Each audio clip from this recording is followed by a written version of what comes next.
diante assim não está na razão. Dando início ao nosso momento, que é a nossa quarta aula do curso do magnetismo, eu vou aproveitar para divulgar e dizer a vocês que já se encontra na nossa provisória livraria o livro Evolução em Dois Mundos. Esse livro, ele nos traz muitas informações e é um livro muito importante para quem está estudando o magnetismo e até outros assuntos ligados à doutrina espírita. Um livro que hoje está sendo usado até em algumas universidades como fonte de pesquisa. E Fábio trouxe muito gentilmente um trabalho que ele é divulgado no Brasil todo, inclusive eu já fiz parte desse trabalho, que são os pintores de boca.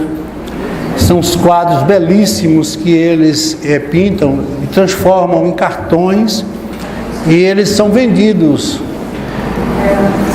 E eu vou depois, Fábio, até ver se faço algumas fotos para a gente jogar aqui, para a gente fazer uma divulgação mais detalhada e mais objetiva, porque o trabalho é muito bonito. Você está de parabéns pela sua visão, que há tempo que eu tenho muita vontade de interagir mais com esse trabalho. Então fica para a próxima, mas todo mundo está sabendo. Quem tiver alguma dúvida sobre como se comunicar, é só falar com o Fábio que ele vai passar para vocês.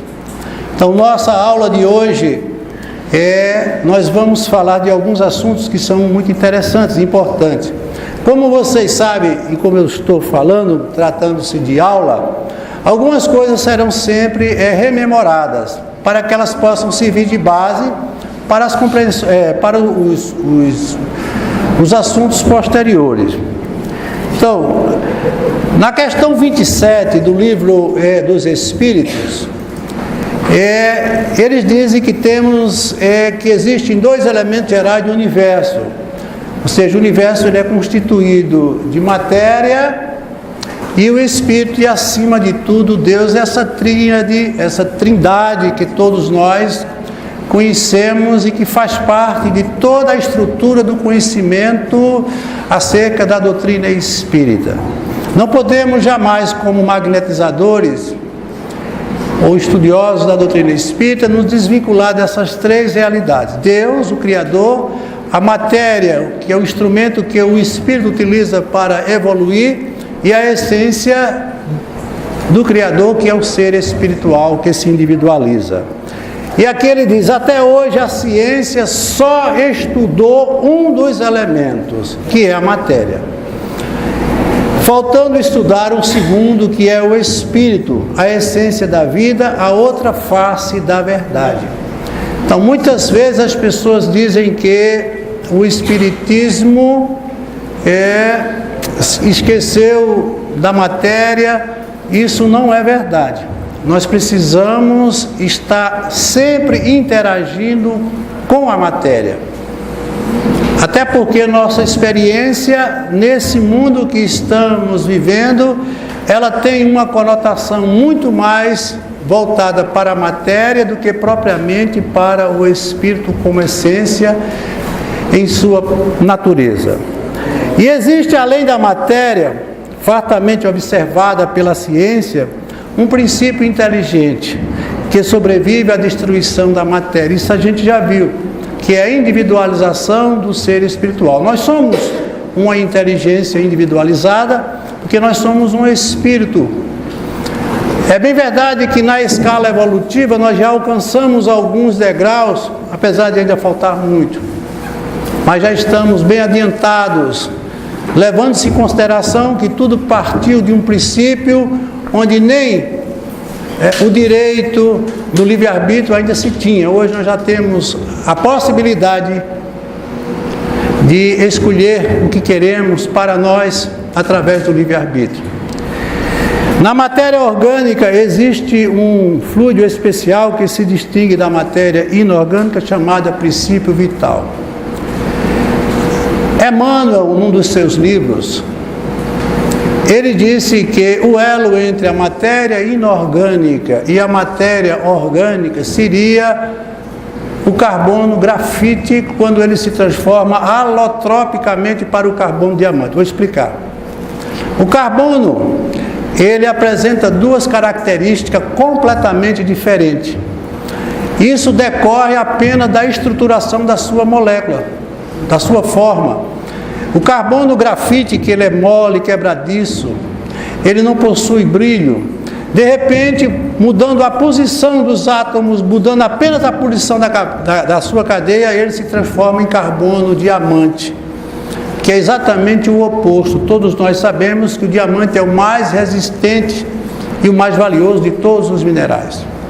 Vejam que elementos de uma mesma natureza, é como se uma inteligência atuasse e agisse ali, fazendo com que tudo começasse a proceder em processo de transformação. E aí ele começa a vida orgânica, que é a vida dos seres vivos. E todos nós sabemos e já vimos que ela começa lá nos mares, né? Quando nós éramos apenas uma célula, e essa célula foi se desenvolvendo, foi se juntando a outra, se multiplicando até formar os seres vivos, e tudo procede dessa maneira. Na introdução do Livro dos Espíritos, Kardec perguntou se os mesmos eles eram imateriais. Isso é motivo de muita controvérsia dentro do estudo do Espiritismo. Os espíritos são imateriais? Aí eles respondem: imaterial não é o termo. Os espíritos, eles são formados por uma matéria quintessenciada. É uma matéria que nós não temos ainda, pela nossa limitação, como ver, pegar ou sentir. Mas eles são formados por matéria. E eles são de natureza incorpórea, ou seja, eles não utilizam, ou eles não têm um corpo físico como nós temos. Eles utilizam, como nós utilizamos, a indumentária desse corpo físico para a experiência que estamos vivendo aqui na Terra. Por isso que tem gente que diz: eu tenho um espírito. Eu não tenho um espírito, eu sou um espírito vivendo uma experiência transitória, que nós vamos ver como é que ela ocorre. Então, logo eu termine esse período, ou esse estágio de evolução necessária, o que eu construí, o que eu possuo em termos de matéria, eu devolvo para o meio e sigo a minha jornada, levando comigo a minha natureza, que é o ser espiritual. Não mais do que isso. Então, por que a gente tem tanta dificuldade para entender isso? Porque nós vivemos num mundo onde a predominância da matéria nos leva sempre a ficar distante dessa realidade. Tudo que nós vivemos e fazemos está vinculado à posse, ao poder e à estruturação da matéria. Em cada mundo que habita, o espírito se utiliza do fluido cósmico universal para formar o seu corpo intermediário. Que corpo é esse intermediário? É o corpo perispiritual, chamado de corpo espiritual, sendo esse uma interface entre uma dimensão e outra. Vamos ver como é que a gente pode entender melhor. Esse corpo espiritual, que Allan Kardec, usando um neologismo, ou seja, uma expressão nova que até então ninguém havia usado, ele denominou de perispírito. Nós vimos na aula passada que ele fez uma associação ao perisperma, que é aquela membrana que envolve o caroço do abacate, ou seja, fazendo uma alusão de que o abacate, o caroço seria o espírito e aquela membrana seria o seu perispírito. Como é que ele consegue isso? O espírito, gente, ele é uma centelha. O espírito é um pensamento, é uma ideia. O espírito é uma consciência. E ele precisa, para o seu processo evolutivo, adquirir uma forma. Porque não há como um espírito interagir com o outro se não existir uma identidade entre eles. Até porque tudo que nós pensamos, precisamos materializar como pensamento. Senão, ela não existe. Todas as vezes que nós pensamos em algo, imaginamos algo, de imediato nós criamos e associamos a esse algo uma imagem, não é verdade? Essa imagem é o que vai estruturar aquilo que é o objeto da nossa avaliação, apreciação ou da nossa experiência.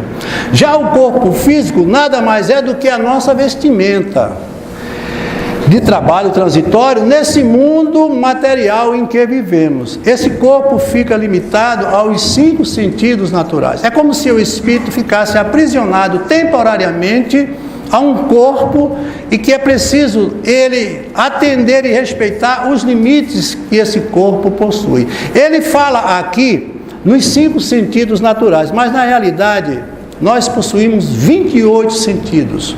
Esses 5 sentidos naturais são os sentidos que nós percebemos. E quais são esses sentidos? Nós vamos ver mais adiante. Na teoria vitalista, a teoria vitalista não foi aceita pelos meios acadêmicos durante muito tempo. E todos nós, para quem leu a obra de Mesmer, sabe a dificuldade que ele enfrentou para querer demonstrar, provar ou experienciar o magnetismo animal, que é essa teoria ou essa estrutura vitalista. É uma energia que dá vitalidade e que mantém vivo todos os seres orgânicos. Da mesma maneira que a matéria inorgânica, ela possui um campo irradiativo, que é o seu campo magnético. O corpo físico também possui o seu campo magnético. Até porque nós somos formados por estruturas materiais, nosso corpo é formado por átomos. Os átomos, eles possuem um campo próprio, que é o campo magnético de cada átomo. E, consequentemente, o nosso corpo possui esse campo vital, essa energia que vai ser suficiente para nos manter vivos durante a experiência que nós estamos vivendo. Todo ser ao reencarnar, após ele elaborar o seu corpo físico, o seu novo corpo físico, que é mantido pelo modelo do seu perispírito, ele recebe uma quantidade de energia vital que vai determinar o tempo de vida que ele vai permanecer aqui nessa experiência. Por isso que o tempo de vida que nós imaginamos ser o início quando nascemos e o término quando nós morremos, esse tempo ele terá para cada um de nós o que é necessário que cada um de nós utilize como experiência evolutiva.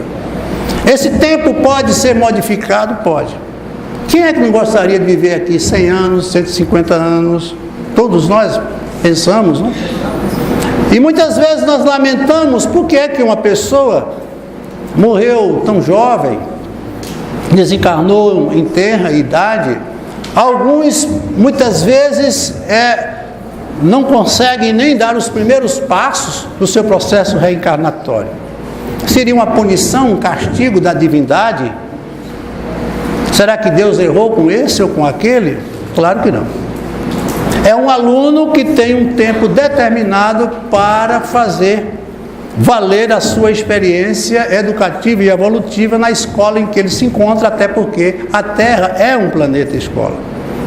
Agora, esse tempo ele pode ser alterado? Claro que pode. Em alguns casos nós temos essa experiência do próprio Chico Xavier.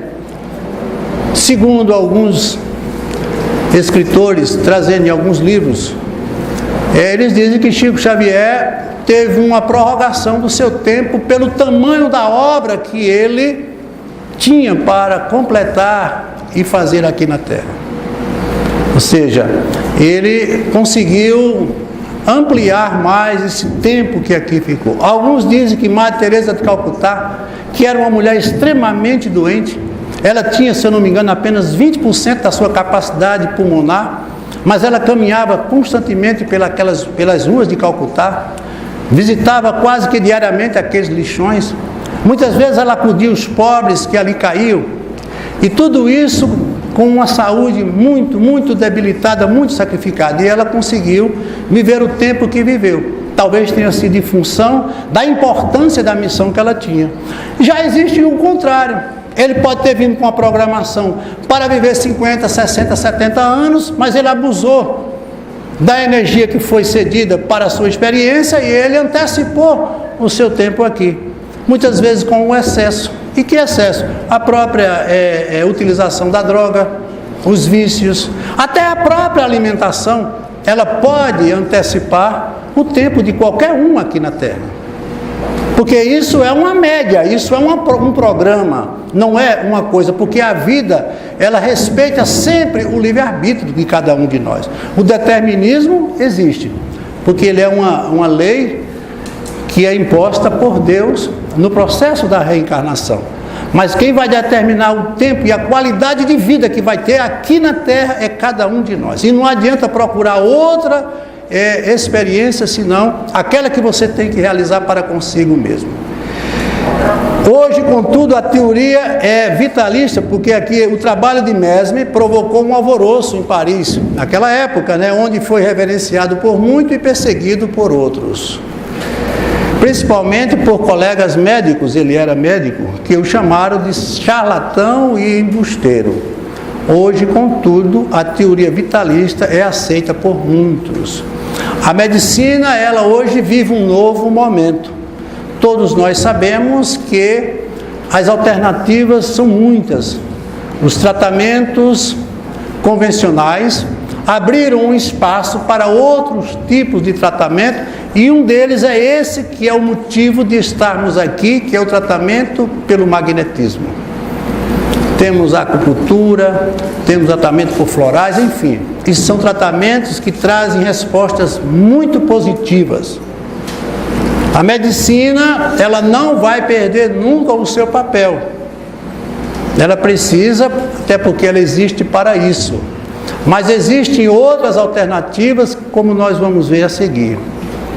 Como vocês estão aí percebendo nesta imagem, você tem o espírito, como eu disse anteriormente. O espírito, ele não tem forma, ele é uma centelha. Como disse Dr. Décio Iandoli, é um momento do pensamento divino que se individualizou. Então, toda a natureza, toda a essência de Deus está aqui, nesse espírito. Eu costumo sempre dizer que nós temos 100% do potencial divino, ou seja, temos 100% de Deus em nós. Agora, em termos de evolução, nós temos praticamente zero, porque ainda praticamos e vivemos coisas que estão muito distantes das leis divinas. Mas lógico que nós estamos exatamente empenhados em buscar esses valores e alcançarmos o objetivo de todos, que é o de ser feliz nesse grande momento que nós estamos vivendo. Quando ele individualiza esse espírito, ele cria o primeiro corpo, que ele chama de corpo mental. É uma mente que já não se mistura com as demais mentes. Quem leu as obras de Carl Gustav Jung, ele era um psiquiatra e ele era um espiritualista. Quando ele se referia ao complexo do pensamento, a mente que ele denominou de coletivo, o inconsciente coletivo, ele achava que quando todos nós morrêssemos, levássemos a nossa consciência para uma grande consciência, como se fosse uma grande mônada, e lá essas consciências iam se juntando. E nesse juntar, e nesse instante, eram criados arquétipos, os modelos. E cada um de nós iria assumir um modelo que seria aquele que estaria de acordo com os nossos potenciais evolutivos. O que não é verdade. O espírito, ele permanece em uma individualidade depois de conquistada para sempre. Nós jamais iremos nos misturar a uma outra individualidade. Por isso que é tão difícil o projeto da convivência. Por isso que precisamos tanto conviver um com os outros. Ele jamais poderia evoluir se ele não tivesse que conviver. Por quê? Porque somos, cada um, uma história que se consagra pela individualidade que nós carregamos. Veja como é difícil a gente conviver um com o outro. Como tem sido complicado isso. Quando ele se encontra em determinado lugar, seja ele qual for, ele tira do meio daquele lugar a energia que irá formar o seu primeiro corpo, que é o corpo sutil, chamado de perispírito. Esse perispírito, ele irá se sutilizar de acordo com a evolução de cada espírito, de acordo com o mundo em que ele se encontra. Por isso que ele fala tanto dessa matéria quintessenciada. Se o espírito ele está num plano mais evoluído, ele tem um corpo mais sutil. Se ele está num plano menos evoluído, ele tem um corpo mais denso. Isso se falando desse perispírito que o Dr. Hernani Guimarães nominou de modelo organizador biológico. É o corpo que vai dar forma ao nosso corpo físico. Esse corpo que nós hoje utilizamos, esse corpo que nós temos, ele foi previamente elaborado, planejado, de acordo com a necessidade de cada um de nós. Se ele veio com defeito, com alguma falha, isso é problema de cada um. Era o melhor que poderia ser feito. Porque ele é um modelo do corpo mental, que é um modelo do corpo perispiritual. E aqui ele vai ser utilizado durante o período que ficarmos nessa experiência. Tudo isso está dentro do magnetismo. Por isso que quando nós estamos trabalhando e exercendo a função de magnetizador, não podemos deixar de verificar esse aspecto. É muito importante a gente ter uma ideia de que está lidando com um ser que não possui apenas um corpo físico, que as doenças que nós chamamos de doenças psicossomáticas, elas começam aqui, no corpo mental. Todas as nossas doenças têm origem no nosso consciente. E o corpo físico passa a existir como anteparo.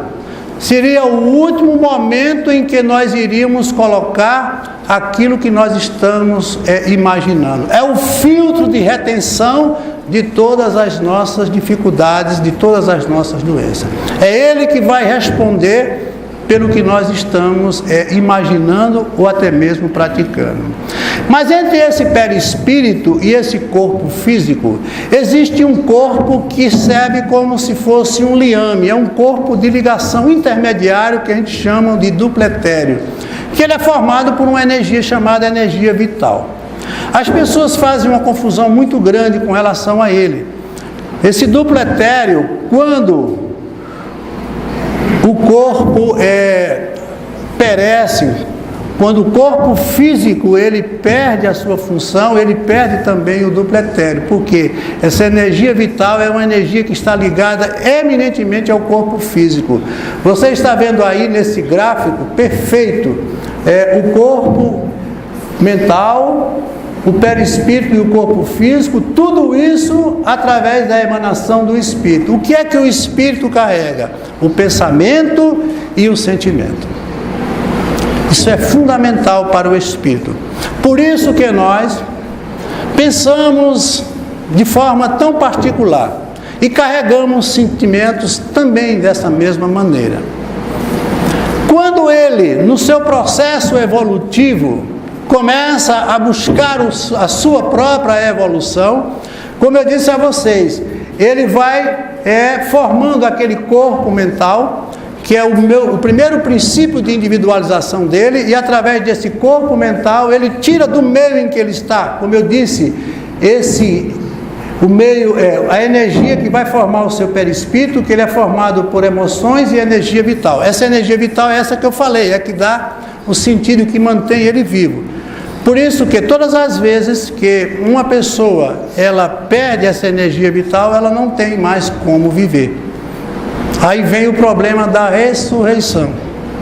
Se existisse a ressurreição, nós iríamos ou teríamos contrariado uma lei fundamental da natureza. Por quê? Porque todo o sistema orgânico, a partir do instante que ela perde a energia vital, ela não tem mais como viver. É morte. E por quê? Porque ele entra em processo de decomposição. Vejam aqui é o corpo físico, que nada mais é do que a expressão da vontade. Por que é que nós, muitas vezes, reagimos organicamente, fisicamente, diante das nossas emoções?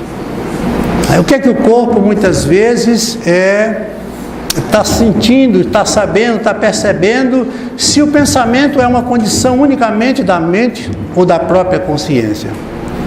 E ele vai verificar que exatamente essa expressão da vontade é tudo que nós fazemos em termos de reação orgânica. Veja aqui, no caso da desencarnação, quando há uma desencarnação, você está vendo essa linha divisória. O corpo mental e o perispírito voltam para o mundo em que vivia o mundo espiritual, e do pretéreo o corpo físico é devolvido à Terra, entrando em extinção.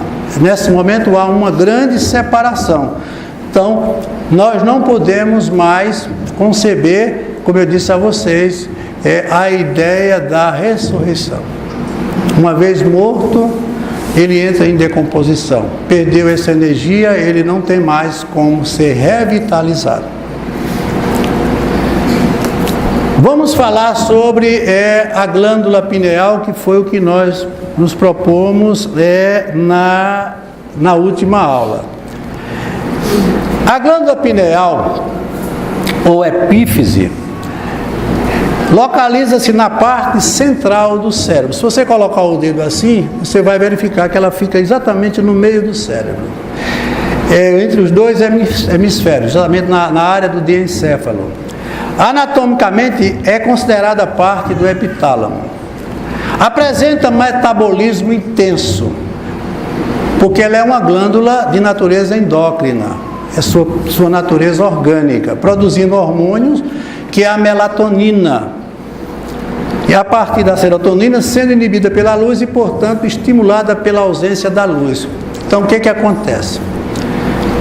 Tudo que você imaginar em termos de mediunidade, em termos de percepção espiritual, só pode ocorrer através da glândula pineal. Mas o que acontece? Ela é uma glândula orgânica. Anatomicamente falando, ela produz, como ele disse, a melatonina, que é um hormônio, e esse hormônio é responsável pelo sono.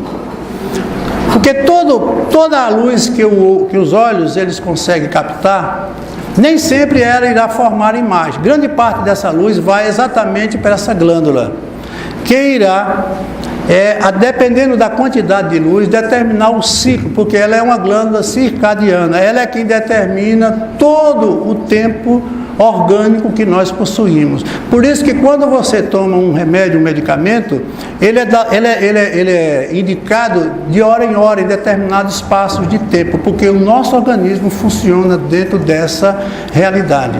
Ou seja, ela é uma glândula cronobiológica. E ela tem essa capacidade de ser uma glândula sensitiva. Ela é uma glândula que ela entra ou ela faz contato com o mundo espiritual. É como se ela fosse uma antena que captasse todas as informações através do magnetismo, como ele diz aqui. Apesar de ela possui papel importante na regulação dos ciclos circadianos, são os ciclos de dia e noite. Ela é quem regula tudo isso e ela controla o sono e controla as atividades sexuais de reprodução.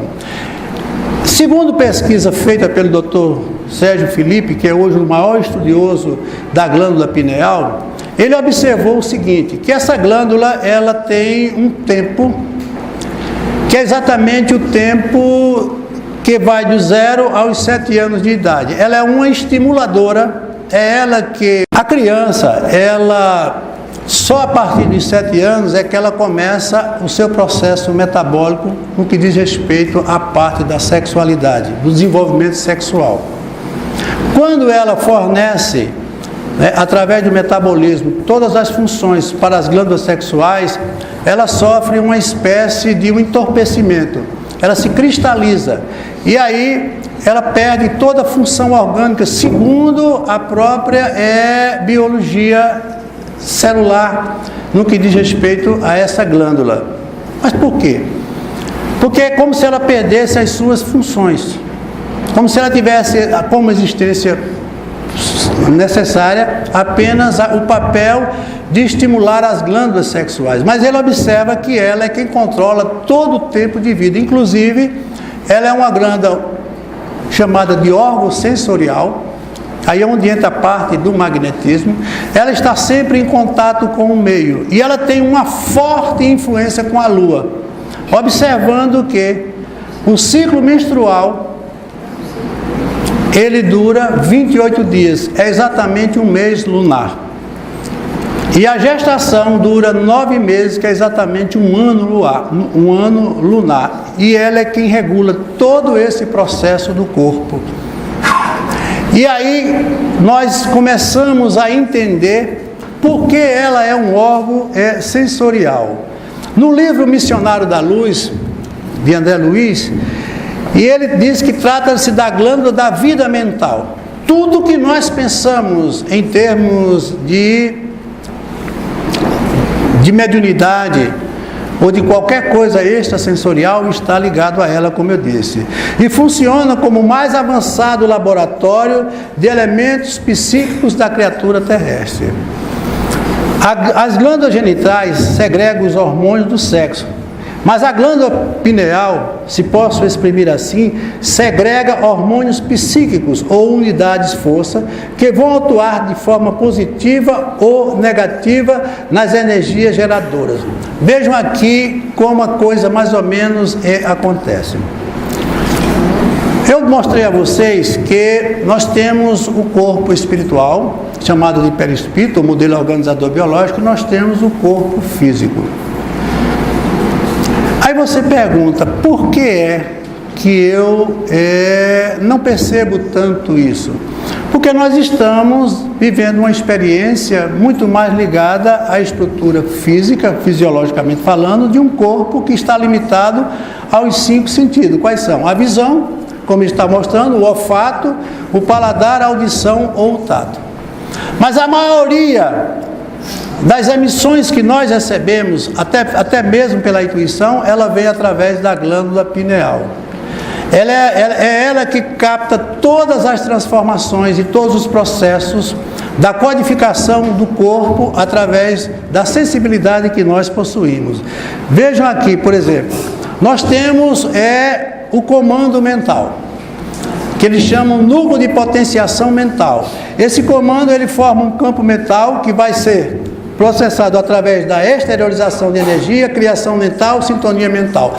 Quando ele fala em sintonia mental, e nós vimos aqui, eu estou adiantando para que a gente possa entender melhor. Vejam bem. Todo o nosso corpo físico, como eu mostrei a vocês, ele é uma reprodução do nosso corpo espiritual, que é uma reprodução do nosso corpo mental. Essas coisas, elas estão totalmente interligadas. A estrutura celular, que forma todo o nosso organismo, ela sofre uma influência total do nosso perispírito. Até o início do século passado, se defendia a biogenética, ou seja, que nós éramos herdeiros geneticamente dos nossos pais. Isso aí a gente já comentou. Então, o corpo que nós temos nada mais é do que uma reprodução fiel da interação do corpo do nosso pai com a nossa mãe na formação dos 23 pares cromossômicos. Em 1954, André Luiz lançou esse livro, Evolução em Dois Mundos. Esse livro causou uma revolução muito grande. Por quê?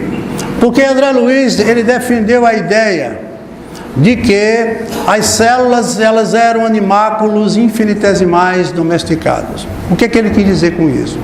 Que o comando da célula não estava no núcleo. E no núcleo estão os nossos genes. O que é que os cientistas pretendiam e queriam? Eles queriam mapear os genes e formar o que eles chamavam de genoma. Ou seja, aqueles genes eles eram imutáveis. Da forma como eles existiam, eles iriam permanecer. E ele observou que isso não era verdade. Não era verdade, por quê? Porque quem ia comandar todo esse processo era a mente de cada um que seria o possuidor ou o estruturador daquele corpo. Ou seja, o corpo que nós temos foi estruturado por nós, direto ou indiretamente. Então, como é que isso acontece? Vejam, quando a gente observa a célula, ela tem essa parte central que eles chamam de núcleo. O núcleo celular é nele que contém os genes. Os genes são as estruturas que irão formar toda a nossa realidade hereditária. Por quê? Porque, por exemplo, se numa existência passada, a que antecedeu a minha vida como reencarnante, eu abusei de determinadas coisas que, de alguma forma, mutilaram o meu corpo, muitas vezes por excessos. Se no processo da desencarnação, na erraticidade, eu não tive força evolutiva para mudar a minha forma de ser e de pensar, é bem provável que eu traga na experiência vindoura os mesmos problemas que eu tinha. Por quê? Porque eu não tive força suficiente para modificar esses aspectos que foram por mim contraídos. É o que a gente chama de lei de mérito. Cada um carregando o que é seu e o que tem. Então, ele traz nos seus genes, já de forma demarcada, esses processos para serem ali vivenciados. E aí ele começa, mais uma vez, uma nova experiência, lutando para mudar seus hábitos, sua forma de pensar, seus costumes, seus trejeitos, e tudo que ele pode para fazer dessa experiência, um momento novo de sua vida através da evolução. Por isso que eu digo sempre, a maior luta que a gente tem não é com as adversidades do mundo nem com as pessoas, é a luta intrapsíquica. Essa luta que a gente tem, que todos os dias travar com a gente para modificar o que está dentro da gente. Porque até o nosso corpo físico precisa que a gente tenha esse equilíbrio e essa harmonia. Então, o que é que acontece? Nessa parte do citoplasma das células, ela possui umas unidades chamadas de centríolos. Os centríolos, é por ele que o espírito ou perispírito emite todas as suas emanações. É por ele que a reprodução celular acontece. Nesse campo aqui, que ele chama campo biofônico ou magnético, que é o campo mediador entre o corpo e a mente, onde essa energia vital ali se estabelece, ele começa a nutrir aquela célula de acordo com a necessidade que ela precisa ou tem que ter para se desenvolver. Só que acontece o seguinte, esses centríolos, dentro deles existem os microtúbulos. Esses microtúbulos são conexões que essa célula tem com a célula do perispírito, porque o processo começa de células, são trilhões de células que vão se multiplicando como se fosse, ou como na realidade, reprodução da célula perispiritual. Então ele começa a produzir essas células através desses microtúbulos. Dentro desses microtúbulos existe o que eles chamam de bióforos. O que são bióforos? Veja o que é que ele diz aqui. São unidades de força psicossomática. O que significa unidades de força psicossomática? São vibrações mentais. São unidades mentais que começam a ser enviadas e essa mente ela vai dando sentido e formando cada célula.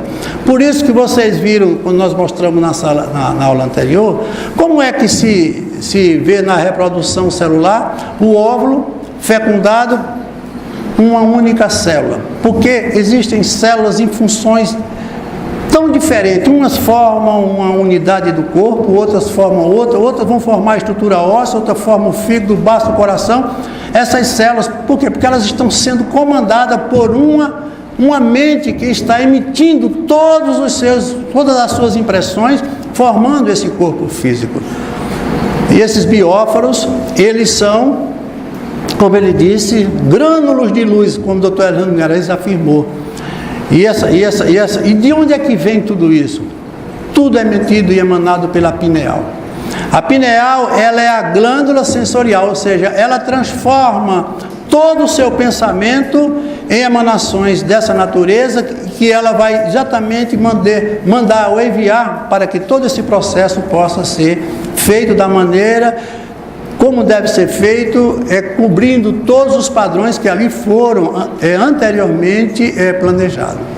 Então, nós temos o corpo que nós imaginamos. O que é que a gente também pode aqui verificar? Veja, todas as células do nosso corpo físico estão ligadas ao perispírito através dos centríolos. Os centríolos possuem em seu interior os microtúbulos que transportam os bióforos, que são unidades psicossomáticas, captadas provavelmente pela glândula pineal. Importante, os centríolos são responsáveis pela divisão celular. O que é interessante é isso. Então, o processo da mitose, que é a divisão e a reprodução celular, tudo isso é comandado pela emanação das vibrações mentais que vem através dessa glândula, que é a glândula sensorial. E como é que ela procede, como é que ela processa? Vocês observam que, por exemplo, o celular, quando você fala no celular, você está emitindo voz. Essa voz, ela vai para uma antena chamada de herbe. Essa antena, ela vai captar, de forma criptográfica, ela não vai captar a voz, ela vai captar sinais. Lá ela pega esses sinais, transforma em voz e emite para o receptor. Então eu estou mandando para você uma voz, ela se transforma em um código, chega na antena, a antena capta isso e manda. A mesma coisa a glândula pineal faz. Então, quando ela recebe as emanações mentais, ela transforma aquilo em impulsos elétricos, joga aquilo dentro dos neurônios e através das sinapses, que são transformações químicas, ela vai distribuir tudo aquilo para o corpo físico, ou seja, a mente é que está no comando de tudo isso. Aí é quando surge a epigenética, ou seja, além da genética. Então nós não somos mais tão herdeiros como imaginávamos dos nossos pais. E o que é que nós herdamos dos nossos pais? Uma série de fatores, principalmente a necessidade que temos deles para evoluirmos. Podemos herdar dele a aparência física, quando na maioria das vezes nós herdamos, os seus trejeitos, os seus hábitos, os seus costumes, mas sobretudo a sua orientação, que é o que a gente mais precisa. Os pais têm um papel preponderante no processo da evolução do espírito. Por quê? Porque no processo da reencarnação, ele começa praticamente tudo de novo. É um recomeço de uma história que não está começando, não está tendo início naquele instante, mas uma continuação. E ele precisa, usando o atributo do esquecimento do passado, construir um novo presente. E através desse novo presente é que ele vai se recompondo dentro da sua própria história, porque o espírito precisa evoluir nesse sentido. Vejam aqui como ele mostra aqui. A glândula pineal, ela está ligada ao meio espiritual, ou seja, ela está voltada muito mais para a verticalização do pensamento, enquanto que os órgãos dos sentidos, eles estão voltados para a nossa interação horizontal. Isso é muito importante, esse eixo cartesiano, que é com ele que nós construímos todas as nossas realidades. Então, o corpo físico, ele tem uma importância fundamental, claro que tem. E vocês vão ver que nos casos da mediunidade, trata-se exclusivamente de uma sensação muito mais orgânica do que espiritual. Então vejam que nas leis universais, semelhantes atrai semelhantes. Observe que há uma diferença muito grande entre o magnetismo mineral e o magnetismo animal. No magnetismo mineral, as forças iguais elas se repelem, por conta da movimentação dos elétrons dentro daquele ímã, como a gente viu. Mas no magnetismo animal, as forças iguais elas se atraem. Há uma necessidade de uma interação constante entre essas mentes e essas consciências, como ele aqui está mostrando. E o que é sintonia? Aí entra agora a parte mais importante desse nosso estudo. A ressonância psíquica entre dois seres nutrem pensamentos de mesma natureza. Vamos entender um pouco agora do que é verdadeiramente o fato da mediunidade. Alimentando as mesmas ideias, dois, ou mais espíritos encarnados ou desencarnados, imantam-se pela força do pensamento, vinculando-se magneticamente uns aos outros. Dessa forma, identificam-se quanto à faixa vibratória em que transitam. Vejam como a coisa mais ou menos acontece. É muito comum, isso tem sido já uma rotina, as pessoas virem aqui de outros centros e dizerem: olha, eu sou médium. Quando senta ali na cadeira, já senta como médium. E quem foi que lhe disse que você era? Não, eu fui para um centro assim, fui em tal lugar e fulano disse que era médium. Quando não é médium, é obsediado. E as pessoas não têm a menor ideia do que seja a mediunidade. A mediunidade é uma faculdade orgânica.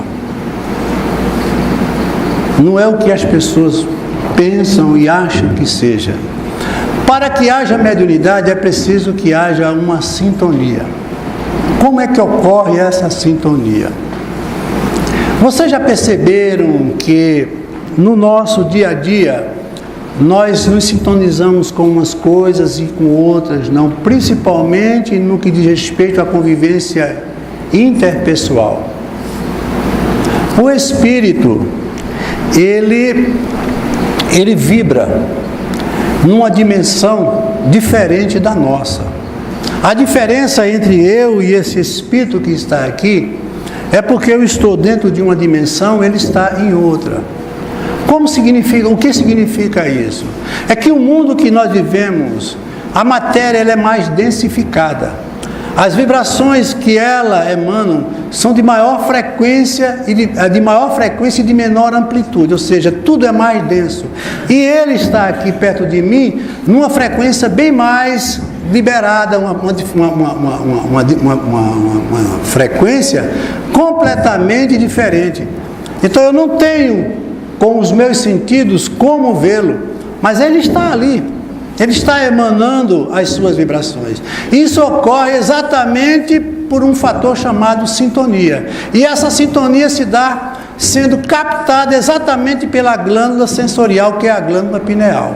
Ela começa a receber essas emanações do espírito e ela, ao receber essa influência, essa interação mental, ela começa a se manifestar dentro das áreas do seu cérebro.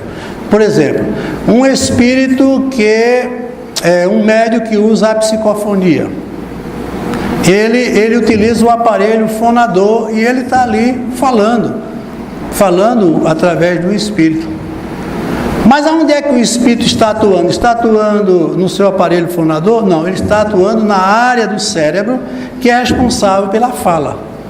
E para que isso ocorra é necessário que ele entre no estado de transe. E o que significa esse estado de transe? É quando ele perde o comando daquela área. Então você perdeu temporariamente o comando daquela área e quem passa a atuar é exatamente aquele espírito através da sua vibração mental. E para isso é necessário que haja primeiro uma sintonia. Se não houver sintonia, não há como interagir. Por quê? Porque vocês sabem que existem dois tipos de ondas. Existem as ondas construtivas e as ondas destrutivas. Ondas construtivas, sejam elas quais forem, são as ondas que se entrelaçam para formar uma única realidade. E as ondas destrutivas são aquelas que se refletem porque elas não trazem uma mesma sintonia. Então, a primeira coisa para que um momento desse ocorra, para que a manifestação mediúnica ocorra, é que haja sintonia entre você e aquele espírito que está querendo se comunicar. Então ele vai atuar naquela área, aquela área ela é responsável pela fala e ele começa a tomar para ele o comando daquilo, e é quando ele começa a falar. É um fato da mediunidade pela psicofonia. E aí você diz, e aqueles casos em que a pessoa usa da incorporação? Não existe incorporação. Existe um fator chamado psicopraxia. O que é a psicopraxia? É que quando no momento mediúnico, o espírito, usando o campo eletromagnético de interação com o médium, ele toma conta praticamente de todas as suas áreas responsáveis pelos seus estímulos. Então, consequentemente, é como se ele tomasse todo o corpo dele e ele passa a assumir dele até os seus trejeitos, porque um espírito ele não pode tomar um corpo, porque, como nós sabemos, a própria física que estrutura o conceito da matéria diz que dois corpos não podem utilizar o mesmo espaço ao mesmo tempo. Então, o que acontece? É uma sintonia que se dá por inteiro e há uma predominância tão grande do espírito sobre o médium que faz com que ele assuma até os seus trejeitos. E o que é interessante é que quando isso acontece, principalmente na casa espírita, e a gente aqui percebe muito isso, vai de encontro exatamente com toda a teoria da psiquiatria. Porque aconteceu recentemente um caso aqui. A garota, ela entrou num estado muito perturbado. Ela, logicamente, ela tem problemas psiquiátricos? Tem. Mas ela entrou num processo obsessivo intenso. E ela permaneceu durante um certo tempo com todas as manifestações que aquele espírito estava impondo sobre ela. Por quê? Porque havia permissividade dela. Porque isso está muito ligado com a evolução de cada um de nós. Porque o médium, ele tendo equilíbrio, ele recebe qualquer entidade espiritual, mas ele não se deixa dominar por esse espírito, porque uma força maior domina sempre uma força menor. Então o processo mediúnico depende muito do conhecimento e da evolução do médium. Vejam, por exemplo, aqui, como é que essa sintonia ocorre? Quando o espírito age, pensa ou sente, emite onda de vibrações magnéticas. Ele está emitindo ondas. E quem é o médium aqui que vai captar? Aquele que estiver em sintonia. A sintonia vai ser o campo de recepção daquilo que ele está emitindo. E ele vai buscar exatamente aquele médium que está interagindo com ele. Que se propaga através do fluido cósmico, sendo as ações, os pensamentos ou os sentimentos de natureza idêntica vibram na mesma faixa, interligando esses espíritos que se influenciam reciprocamente. Isso acontece muito nos processos obsessivos. Então, o que acontece? O que foi que ocorreu? Ela entrou num estado de perturbação psíquica, processo depressivo, e consequentemente caiu muito a sua vibração mental. Ela tendo essa possibilidade, essa facilidade através da glândula pineal, que a glândula pineal ela é uma antena. Ela é uma antena que está captando sinais de informações mentais. Então, como ela tem essa facilidade, ela captou aquele espírito que estava ali na intenção de querer interagir com ela.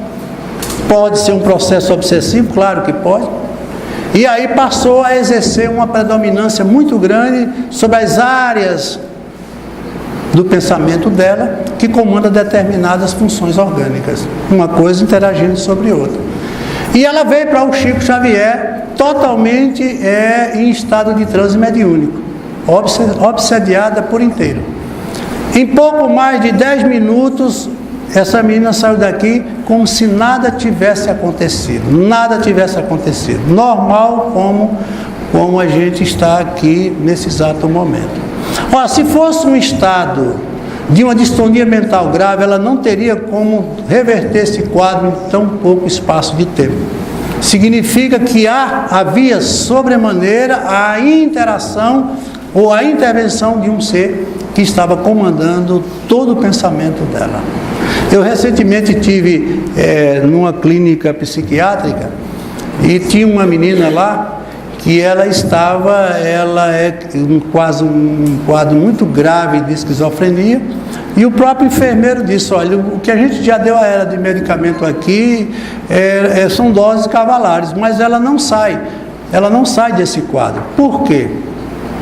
Porque a força mental dela não abria mão para o processo orgânico, ou seja, ela estava numa interação mental obsediada, aquele espírito exercia sobre ela, né, uma influência mental tão intensa que a própria medicação não fazia efeito. Ela não conseguia mudar aquele quadro.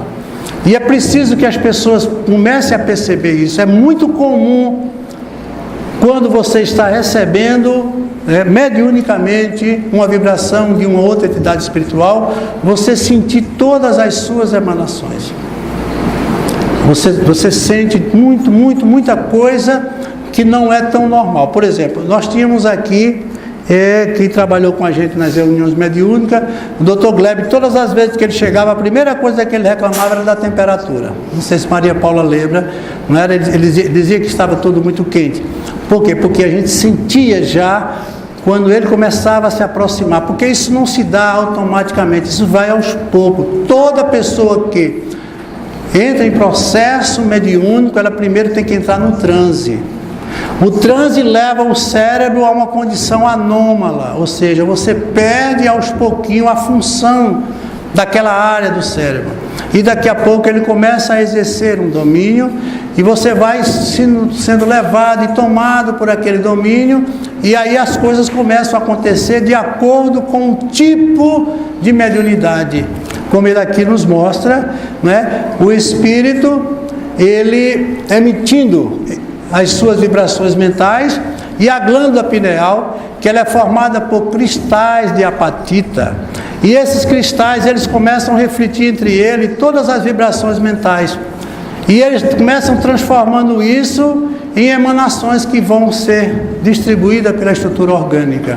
Aí ele vai produzir os neuropeptídeos, que são os hormônios da emoção. Por exemplo, quando você está em determinado lugar e passa uma pessoa que significa muito na sua vida, o grande amor da sua vida, e só em olhar aquela pessoa você começa a sentir uma modificação na sua própria estrutura orgânica, dá aquele frio na barriga, aquela palpitação, muitas vezes a sudorese.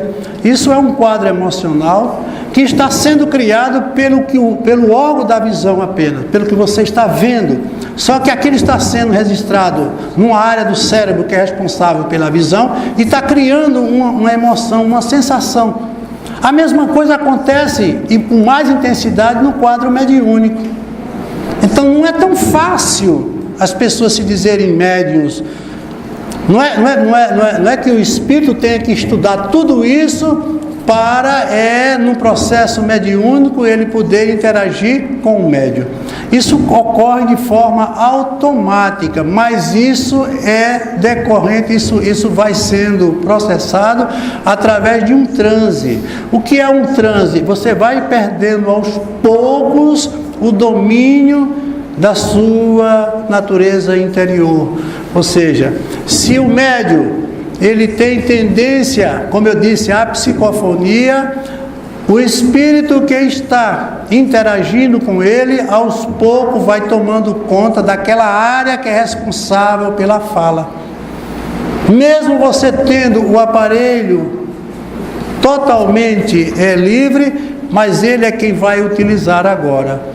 Para que vocês tenham uma ideia de como isso é tão complexo, o próprio Chico Xavier, ele no início, quando surgiu o projeto para ele psicografar as obras de André Luiz, ele passou muito tempo exercitando essa mediunidade dele. Por quê? Porque eles queriam que na psicografia ele não interagisse nada com aquilo que ele estava psicografando, porque existem 3 tipos de mediunidade. Existe a mediunidade inconsciente, a semiconsciente e a mediunidade consciente. Aquela mediunidade consciente é aquela que muitas vezes a gente começa a desespírita nas reuniões mediúnicas, quando a gente começa a duvidar se aquilo é mediunidade ou não é. Porque você tem plena consciência do que está falando, do que está percebendo, do que está sentindo. Aqueles arrepios, né? Aquelas sensações no corpo, isso já é é um sinal do transe mediúnico, mas não significa que seja propriamente um fator mediúnico, pode ser um fator anímico. O que é um fator anímico? É um fator apenas da própria alma, porque para ser mediunidade tem que haver o contato entre essas duas realidades, entre o espírito encarnado com o espírito desencarnado. É você nessa dimensão entrar em contato com essa outra dimensão. Isso só se dá através dessa glândula sensorial chamada de pineal. Então ele vai aos poucos tomando conta e vai dominando aquela área até que ele exerce todo o domínio.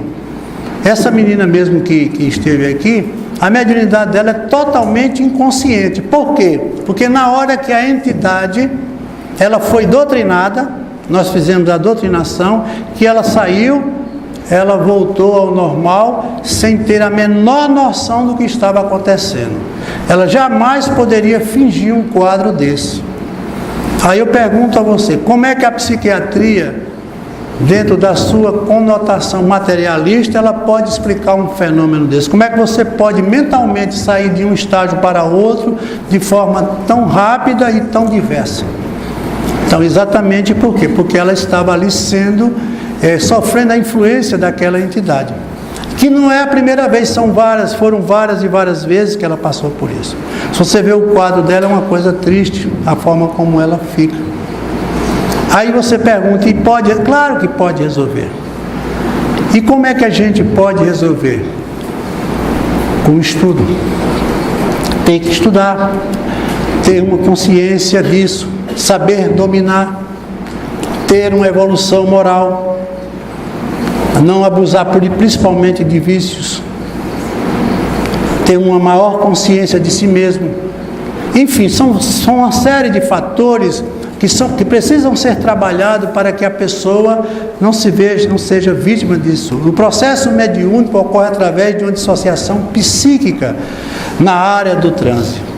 Aquela área em que você tem uma maior predominância para sofrer o transe mediúnico, que pode ser superficial, são os casos, como eu disse agora, onde a interação do espírito que está no transe mediúnico é maior do que o do médium.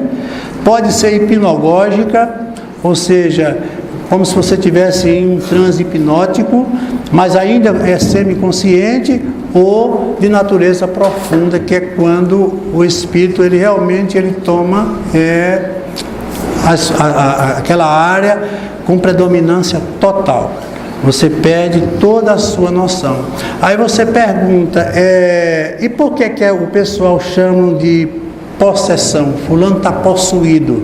Exatamente por quê? Porque há uma predominância maior do espírito no transe mediúnico, e ele está ocupando praticamente todas as áreas que faz parte de sua natureza cerebral. Então, ele se sente quase como se tivesse possuído. E tudo isso é matéria do magnetismo. Olha, veja aí como é que ele mostra aí nesse quadro. A psicofonia, ele está falando, e o espírito que está ali emitindo ondas, e por ele está sendo captada. Vejam que hoje a gente já pode entender que a mediunidade só ocorre de perispírito a perispírito. Por quê?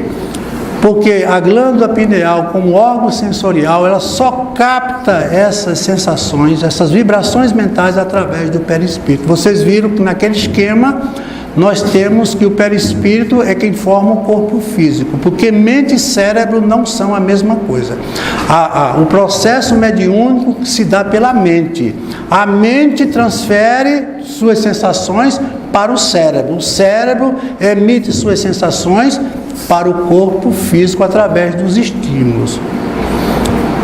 Nós temos vários casos relativos ou relacionados a isso. Conta-nos certa vez que Divaldo Franco foi fazer uma palestra e ele esqueceu o tema. Ele não lembrava mais o tema que ele ia falar naquela palestra. E a entidade espiritual, não sei se foi Joana de Ângelo, fez a palestra todinha por ele. Inclusive tem um caso até que dizem que ela pediu para ele ficar contando a quantidade de pessoas que tinham no auditório, para ficar totalmente fora do trabalho que a entidade ali estava fazendo. Um estado completo de dissociação. Isso, como eu disse a vocês, só pode ocorrer mente a mente. Vejam que aqui, neste quadro aqui, o segundo, é perispírito a perispírito. Veja que você está vendo o campo. Esse campo é o campo eletromagnético, é o campo de interação. E só pode existir se existir o campo. Daí a gente agora entender que o eletromagnetismo está em tudo e em todos os fatos. Se não existisse o magnetismo, não teria como ocorrer esses fenômenos. E, consequentemente, você está vendo que tudo vai se deslocar para essa região do cérebro. Você está vendo aí esses neuropeptídeos, que são os hormônios que trazem as emoções, eles irão se deslocar para as áreas de maior necessidade. Vejam quanto isso tem importância. Vejamos agora as doenças mentais. Mas eu vou dar um intervalozinho e a gente volta daqui a 10 minutos, tá bom?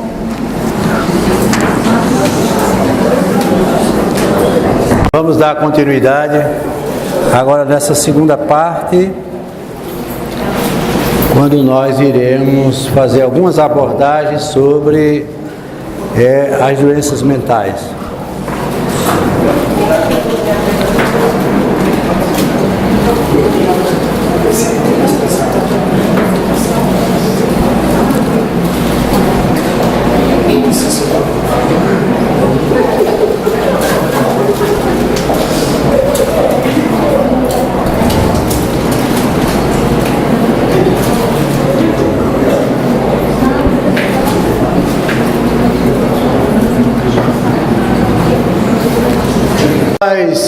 Nós verificamos, acredito que na aula anterior, que o corpo humano como um sistema, o sistema que cada um de nós carrega, ele está sempre interagindo com o meio. Então o sistema e o meio formam uma única realidade do campo. E isso é muito bem explicado através do magnetismo, onde uma força atua sobre a outra, e essas forças elas podem ser de atração, elas podem ser de repulsão. Por isso que muitas vezes, sem que nós conheçamos ou tenhamos conhecimento de uma pessoa, nós expressamos naturalmente uma rejeição. Isso acontece muito no nosso cotidiano. Muitas vezes também essas rejeições, elas são provocadas pelo tipo de comportamento que as pessoas têm. Quando nós verificamos naquele gráfico que eu mostrei anteriormente, o corpo físico, ele se expressa pelos seus 5 sentidos. Cada sentido desse representa um contato, ou uma forma de fazermos contato com o meio que nos é permitido. Vejam que, por exemplo, a audição mesmo, nós só ouvimos do infra até o ultrassom. Mas os animais, eles têm uma capacidade auditiva muito superior a nós. E por que é que eles têm uma capacidade auditiva superior a nós? Como mecanismo da própria sobrevivência natural. Tem animais que eles são notívagos. Por serem notívagos, ou seja, eles procuram a sua alimentação, a sua sobrevivência à noite. Para isso, eles têm que ter uma acuidade auditiva muito grande para perceber os seus predadores pelo ruído, porque eles não conseguem ver através da visão natural. Já existem animais que possuem uma capacidade de visão maior do que a nossa. Nós, quando nós só vemos através do ultravioleta e o infravermelho, já a escala aí aumenta muito para determinados animais, determinadas naturezas. Isso tudo faz parte da necessidade de cada um. Ou seja, o que nós estamos utilizando é o suficiente para o nosso processo evolutivo. Consequentemente, está dentro da experiência de cada uma. Mas se a gente fizer uma analogia com relação a isso, vamos ver que nós, como sendo seres conscientes, que temos a capacidade já de decidir aquilo que queremos, como sendo o melhor para cada um de nós, e nessas aquisições nós cometemos os erros naturais, que são muitas vezes determinados pelo nosso sistema cognitivo, ou seja, a capacidade que a gente tem para entender, a capacidade que a gente tem para saber lidar muitas vezes com os nossos próprios problemas e as nossas dificuldades, que não são poucas, são muitas. Eu não sei se vocês já assistiram um filme chamado Uma Mente Brilhante, que é a história de John Nash, que era um médico, aliás, um professor, ele era um matemático, né? E ele começou a ter crises de esquizofrenia, ele era um esquizofrênico. E ele lutou tanto contra o meio, né, para poder se libertar do seu processo esquizofrênico, porque ele tinha alucinações terríveis. Muitas vezes ele se sentia perseguido, porque ele era um matemático que tinha um conhecimento fabuloso, achava que o exército americano estava utilizando ele, com seus conhecimentos matemáticos, para fabricar armas, né, de poder mortal, e consequentemente ele se revoltou contra aquilo. Mas aconteceu um fato no final do filme, é que ele conseguiu encontrar um meio para conviver com o seu próprio problema. Ele tinha visões e alucinações, e ele começou a entender aquelas visões e aquelas alucinações como sendo uma coisa natural. E não era um processo mediúnico, era realmente uma distonia mental mesmo. Porque muitas vezes as pessoas fazem uma confusão muito grande entre o processo mediúnico e o processo da distonia, o processo mental. É muito difícil a gente muitas vezes fazer uma correlação, e a gente só vai saber se a gente tiver conhecimento para tal. Então, por isso que muitas vezes se comete graves erros nas casas espíritas, dando às pessoas determinadas conotações, estigmatizando determinadas pessoas, sem ter a profundidade, a capacidade de ver, de observar cada pessoa. Porque muitos de nós trazemos os nossos desequilíbrios mentais. Quem de nós não tem a cada dia, a cada momento e a cada instante os nossos momentos de tristeza, os nossos momentos de revolta, né? As dificuldades que temos para assimilar os determinados processos da vida através dos nossos pensamentos. Muitas vezes a gente se vê diante de situações que não sabe como lidar com ela, e vai procurar a ajuda médica, e vocês sabem que a medicina convencional, ela trabalha principalmente na área da psiquiatria, principalmente com a intervenção medicamentosa, né? Ela vai exatamente usar aquilo que ela tem como instrumento para tentar pelo menos minimizar aquele processo pelo qual você está vivendo. Mas eu costumo sempre dizer, a diferença entre a mente e o cérebro é muito maior do que se pensa. Vocês viram que no caso que citamos anteriormente da mediunidade, a mente ela emite para o cérebro as suas impressões através, como eu mostrei, dos microtúbulos. Mas esses microtúbulos, eles são emissores de grânulos de luz, de partículas que são energéticas, mas elas vão ser processadas e transformar em impulsos químicos. Esses impulsos químicos é que vão comandar os três principais hormônios que nos dão a sensação de prazer, que são a serotonina, a dopamina e a noradrenalina, que são os hormônios que controlam as nossas emoções. E vejam que a gente viu também anteriormente, que os nossos sentimentos, né, os nossos sentimentos que se juntam às nossas emoções e começam a dar todo o sentido de nossa vida. Porque os sentimentos, eles são de natureza muito mais profunda.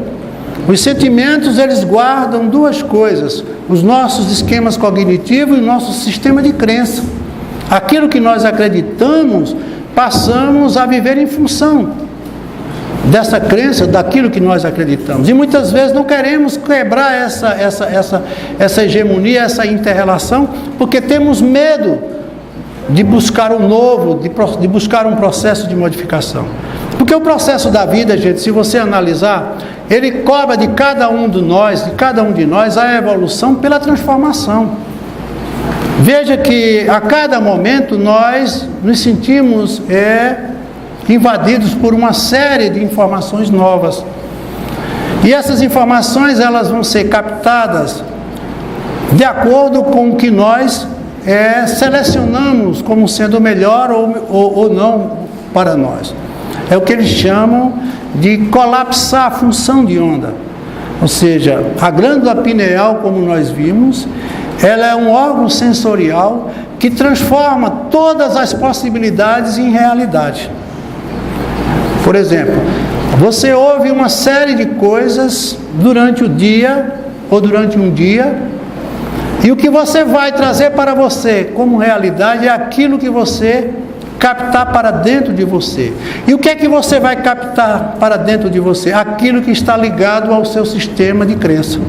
Aquilo que você considera como algo que você acredita. E isso vai sendo cada vez mais guardados nos arquivos de memória que todos nós possuímos. E essas doenças mentais, elas estão inteiramente relacionadas a isso. Por isso que a psiquiatria dá um salto fundamental quando ela busca na psicanálise o porquê das nossas distonias mentais, mostrando que elas não estão ligadas propriamente aos eventos da vida presente. Os meus problemas estão todos relacionados aos meus projetos e às minhas experiências passadas. No momento presente, você capta a realidade, colapsando aquela onda de possibilidade, e você vai juntar ela aos conteúdos que você já possui para construir uma eventual realidade, que pode ser positiva, pode ser negativa, pode ser promissora ou não, dependendo de cada um de nós. Por isso que muitas vezes nós verificamos os grandes conflitos que as pessoas trazem no que diz respeito ao comportamento do dia a dia. Pessoas que alteram muito o seu humor, como ele diz aqui. As doenças mentais caracterizam-se muito por um número de grandes, caracterizam-se por um número muito grande das perturbações. Que perturbações são essas? São as alterações mentais. Vocês viram que lá no processo mediúnico, o transe mediúnico provoca uma anomalia temporária naquela área do cérebro na qual ele está atuando. Mas isso é feito em decorrência de um processo temporário. Mas já os casos das distonias mentais, quando elas são mais graves, elas são de profundidade. E não é fácil a gente conseguir se libertar de coisas que nos mantêm tão presos e tão, muitas vezes, inseguros e incapacitados para tomar determinadas decisões. E dentre elas citamos de forma sintetizada as perturbações do humor, as perturbações gerais na forma e no processo do pensamento, perturbações da memória, perturbações da fala, perturbações de percepção, perturbações da inteligência, o retardo mental, enfim, tantas e tantas outras perturbações. Tudo isso é em decorrência de uma mente que está em desalinho. Alguma coisa não está funcionando como deveria funcionar. Porque todos esses processos, eles têm que seguir uma ordem que é a própria harmonia que todos nós buscamos. Uma mente em desarmonia, ela não consegue buscar um sentido lógico para as coisas que precisam ser, por ela, concretizadas através da imaginação, ou através das atitudes que a gente, muitas vezes, tem que tomar. Então vejam, por exemplo, a própria depressão. A depressão é uma doença que carrega em todos os portadores um sentimento de culpa. Ele está sempre se sentindo o culpado por algo que ele achava que deveria ter feito e ele não fez. Ele quer controlar tudo. essa necessidade de querer controlar o que não se pode controlar, leva ele a um fator muito comum e muito comentado, que é o da ansiedade. Essa ansiedade de querer o que muitas vezes não se pode fazer. Ele quer controlar os outros, quer controlar o mundo, quer controlar o tempo, quer controlar o amanhã, e ele, se vendo incapacitado para fazer isso, ele começa a entrar nesses processos de desequilíbrio mental.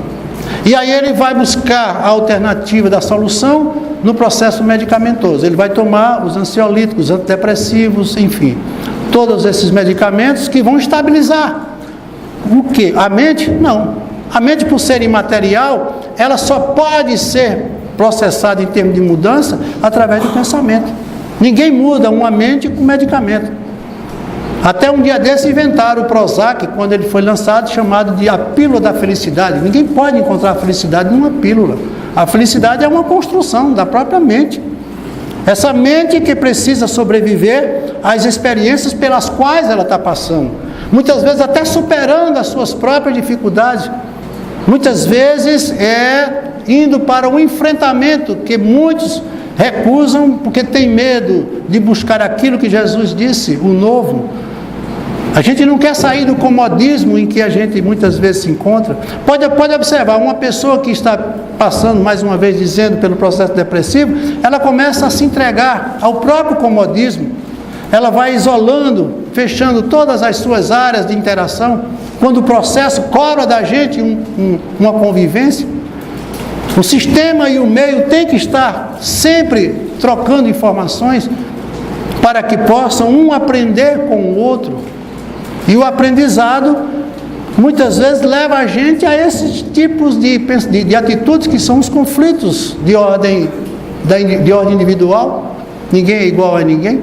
E por não querer aceitar o outro, sabemos que não podemos, aí vem as doenças, as crises que são chamadas de crises existenciais. Para melhor apreensão acerca dos aspectos espirituais que fundamenta a vida terrena, é de maior importância ressaltar que as enfermidades são efeitos e não causas. Vocês viram que lá no começo, tudo tem uma causa, e a causa está na mente que se individualizou. A partir do instante que nós contraímos o princípio da unidade individual, passamos a assumir o comando de nossas vidas. Por isso que as pessoas muitas vezes elas vão buscar alternativas que não funcionam na vida de nenhum de nós. A vida ela não trabalha com o imediatismo exigido por nós. Eu não sei quantos anos, quantos séculos, quantas existências eu venho carregando esse problema que é motivo de tudo que eu estou vivenciando, por tudo que eu estou passando agora. E não vai ser de uma hora para outra que eu vou conseguir resolver isso. Não é de um momento para outro que eu vou sair de uma crise existencial que eu carrego já de encarnação a encarnação, de experiência a experiências mal sucedidas. Vocês vejam que nós estamos aí hoje vivendo uma crise sem tamanho de uma grande distonia mental coletiva. As pessoas elas não param para observar que o que a gente menos tem visto hoje é o que precisa mais ser visto, que é o interior de cada um. Você chega num lugar hoje e vê as pessoas totalmente ligadas a outras coisas de menor importância. Os meios de comunicação têm nos roubado uma grande carga de tempo que seria necessário que dedicássemos a nós. A gente não tem olhado para as coisas que precisam ser olhadas. Até a própria convivência familiar hoje está totalmente contaminada por esse tipo de comportamento. E por que isso? Por que é que fugimos tanto de algo tão verdadeiro e de algo tão real? Por conta dos nossos esquemas cognitivos. Por conta de sentimentos que nós ainda não conseguimos resolver dentro de nós. E isso tem sido o motivo dessa grande corrente de pessoas motivadas por esses processos de de doenças que são tão oportunistas, mas que na realidade elas têm como efeito aquilo que a gente está vendo, mas as causas nós não sabemos, porque são causas de experiências anteriores. Pode até ser nessa vida, claro que pode ser. Todas as vezes que a gente vai atender uma pessoa que está passando por um processo depressivo ou qualquer outro tipo de distonia, a primeira coisa que ela começa a traçar como lamentação é a sua infância. Ela começa a querer trazer da infância, da adolescência, os motivos pelos quais ela está vivenciando aquilo que ela está vivenciando. Como se nada tivesse mudado, como se nada tivesse sido corrigido, como deveria ser corrigido. E isso tem sido o motivo dessa grande letargia mental que nós estamos carregando. Então o magnetismo como tratamento vai exatamente entrar nessa área. Ou seja, ele está contaminado. E principalmente também Germano está nos mostrando aqui, dizendo com certeza, a meditação, que é um dos poucos e raros momentos que a gente tem para interagir dentro dessa área que é a área do psiquismo, a área que é propriamente sua, e só você pode enveredar por esse caminho. Ninguém pode corrigir rotas de pensamentos quando isso faz parte da individualidade de cada um. A gente, por mais que a gente queira ajudar uma pessoa, a gente não pode interagir nesse campo. As doenças mentais e a reencarnação. Muitos querem colocar o motivo de todos os seus problemas, principalmente dentro da doutrina espírita, no processo de vidas passadas e através da reencarnação. Mas nem sempre isso é verdade. Reconcilia com o teu inimigo enquanto estiveres a caminho, dizia Jesus. E o meu inimigo sou eu mesmo, com os meus problemas, com as minhas dificuldades, com os meus conflitos. Importa ressaltar que a chave para ampliar o raciocínio humano está na reencarnação. Isso é verdade. O processo reencarnatório é a misericórdia de Deus, nos dando a oportunidade de revermos aquilo que até então não conseguimos na experiência anterior. Eu faço sempre essa grande comparação, a de uma escola, onde nós temos as diversas disciplinas para estudarmos, mas nós não gostamos nem nos damos bem com todas as disciplinas. Tem disciplinas que a gente tem por elas uma grande prática, um grande conhecimento, tiramos notas excelentes, mas tem aquelas que a gente tem dificuldade, é natural. Nenhum sistema, nenhuma consciência é dona da verdade inteira. Mas nós temos fatores que precisam ser trabalhados nesse sentido. Mas vocês sabem que para que um aluno possa ser aprovado no final do ano letivo, não é necessário que ele seja apenas bom em uma matéria, ele tem que ser bom no conjunto das matérias, que a gente chama de média anual. E feita a média anual, eu não consegui aprovação, mesmo sendo bom em uma ou noutra. Mas eu não sou bom em todas. E o que é que a escola faz? Elimina você? Manda você embora para sempre? Chama você de incapaz, de incompetente? Não. Ela vai lhe fazer um convite para voltar no próximo ano. Por isso que a única pergunta cuja resposta tem a palavra imposição no Livro dos Espíritos é quando Allan Kardec pergunta qual a finalidade da reencarnação, e eles dizem: Deus vos impõe. Veja que palavra forte, impõe. Deus vos impõe a reencarnação para que possais evoluir. Só a reencarnação é que dá a gente a oportunidade para que a gente possa consertar o que nós não conseguimos consertar anteriormente. Ou seja, a volta no processo reencarnatório não é para lamentarmos nem chorarmos as dores do passado, mas para corrigirmos essas dores, provocando um novo pensamento através de um processo de mudança. Ela grita por nós mudança. Porque continuamos muitas vezes com os mesmos hábitos, com os mesmos costumes. Se eu não gostava desta matéria, não é porque eu voltei no processo reencarnatório que eu vou começar a gostar. É preciso que eu tenha consciência de que talvez seja ela o motivo de eu ter voltado. Talvez seja esse fato, essa experiência que eu estou vivendo que me trouxe de volta para me reconciliar. Por isso que ele avisa: reconcilia com teus inimigos enquanto estiveres a caminho. É nesse momento que você está trabalhando aquilo que talvez você não tenha trabalhado. É um filho difícil, é um esposo muitas vezes complicado, é uma esposa complicada, até mesmo um vizinho difícil de se conviver. Mas essas pessoas, essas circunstâncias são matérias que precisam ser aprendidas. E como ele não consegue mover nada que possa modificar isso, ele começa a entrar em conflito com ele mesmo, porque ele começa a se sentir mais uma vez o culpado por não ter conseguido o que ele desejava tanto conseguir, que era a aprovação. Ele começa a mergulhar novamente, como se algo gritasse dentro dele: vai dar errado de novo, você vai ser reprovado de novo. E ele começa a perder força e, consequentemente, ele vai se anulando dentro daquele projeto. Mas a misericórdia de Deus mais uma vez convida ele a voltar. E sabe Deus quantas voltas a gente ainda vai ter que dar para sair dessas reprovações que nós temos. Eu não estou falando isso como um fator de desmotivação, porque nós aqui também não estamos apenas para pagar os nossos pecados, se é que a gente pode chamar de pecado, mas nós estamos aqui também para desenvolver as nossas virtudes. Essas virtudes foi aquilo que eu disse antes, aquela energia vital que eu recebi para a minha programação de vida nessa experiência, ela pode sofrer uma alteração para mais ou para menos.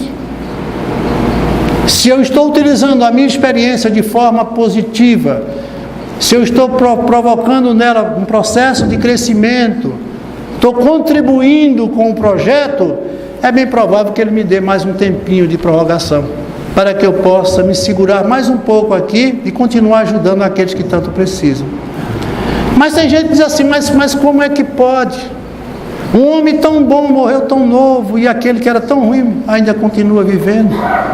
Como se viver ou morrer significasse alguma coisa, ou mudasse alguma coisa na história desse ou daquele. Não é porque eu fui morar em outra cidade, em outro país, que eu deixei de ser quem eu sou. E não é lá, e não é numa viagem que eu vou me despojar das cargas que eu tenho que carregar, e venho carregando há muito tempo. Mas ele falava muito bem disso, que era da cruz. O que significa essa cruz? É a cruz do pecado? Não. Não. É a cruz das minhas provas, pelas quais eu tenho que passar. Aquilo para ele não significava nada, era apenas uma simbologia que ele queria deixar para nós. Mas quem de nós não tem uma cruz para carregar? Ninguém aqui está livre de passar pelas dificuldades naturais da vida. Mas essas dificuldades são as matérias que ainda teimamos em não querer estudar. E qual é o maior problema de tudo isso? As avaliações, as provas. As provas que nos perturbam tanto. Porque toda hora e a todo instante nós estamos fazendo prova. Mas eu pergunto a você: qual é o professor que pode aplicar uma prova sem ter dado um conteúdo nenhum? Porque se ele assim fizer, ele não está agindo de forma correta. Todas as nossas provas, supõe-se que a elas estão agregados os conteúdos. Então, se eu estou passando por uma prova de dificuldade, os conteúdos já foram dados. Essa dificuldade, ela não está vindo por acaso. Não existe esse destino, essa sorte, porque se o projeto reencarnatório é uma continuidade de uma vida que eu tenho que levar, por que o destino iria interferir nisso? Se eu estou precisando, mais uma vez, do meu empenho, porque a lei de Deus, ela cabe dentro de nós como uma única realidade: você tem o que você merece. É aquilo que ele sempre dizia: plantar é uma escolha, mas colher é uma obrigação. E você só colhe o que planta. Então, como é que eu posso agora reclamar das minhas distonias mentais, dos meus problemas? Como é que eu vou fazer para resolver isso? Buscar as alternativas que nós tanto buscamos? Eu vou tomar um remédio. Remédio, como eu já disse, remedia. Ele vai servir como um paliativo, é importante, claro que é. E todos nós aqui que trabalhamos no Chico Xavier, dizemos sempre aos nossos companheiros, amigos, que o tratamento espiritual não é um tratamento alternativo, é um tratamento complementar. Muitos que vêm nos procurar, eu mando procurar, procure um médico, porque a medicina tem como lhe ajudar. Porque muitas vezes o problema dele requer uma solução tão rápida que o tratamento espiritual, que é um tratamento lento, por que ele é lento? Porque ele tem que transformar uma coisa que é difícil, que é uma consciência. É muito difícil a gente mudar uma ideia de uma pessoa que traz aquilo já de forma tão determinante dentro dele. Então como é que eu posso dizer a uma pessoa que ela tem que fazer o que ela não quer fazer? Não existe nenhuma força que possa operar dentro de uma realidade como essa. Nem Deus vai interagir, porque se ele interagir com você, ele vai ter que interagir comigo. E não adianta buscar milagres, porque milagres não existem. A gente já falou sobre isso. Cada um resolvendo os seus problemas e tirando as lições que precisam tirar. Então não podemos jamais deixar que as coisas percam o controle, porque elas começam a ser somadas. O que eu tinha que fazer hoje, eu não fazendo, já irá ficar para se juntar ou se agregar o que eu terei que fazer amanhã. E chega uma hora que eu perco o comando das minhas ações pelo acúmulo de coisas não resolvidas que eu trago dentro de mim. Então muitos de nós têm fugido disso. E como eu disse, na alternativa médica pelo tratamento, ele consegue estabilizar. É como se o computador e o programa tivesse precisando de uma ajuda. Eu vou para o técnico e ele vai conserta o computador, mas o programa continua com defeito.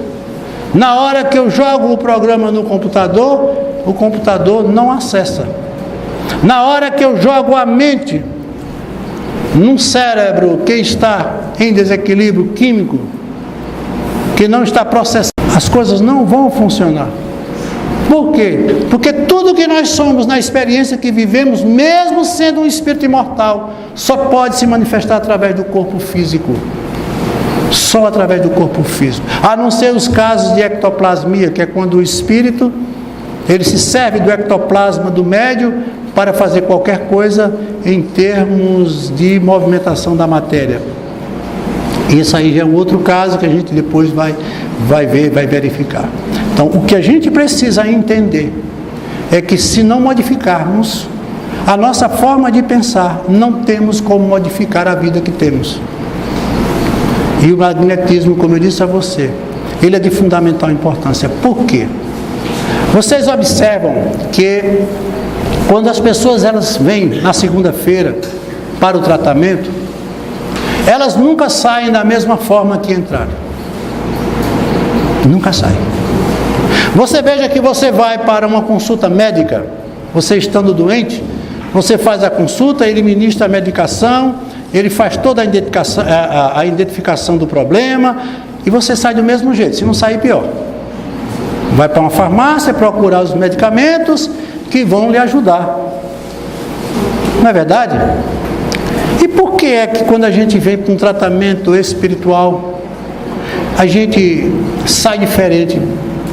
E tem gente que diz assim, mas isso é mágico. Não. O que acontece?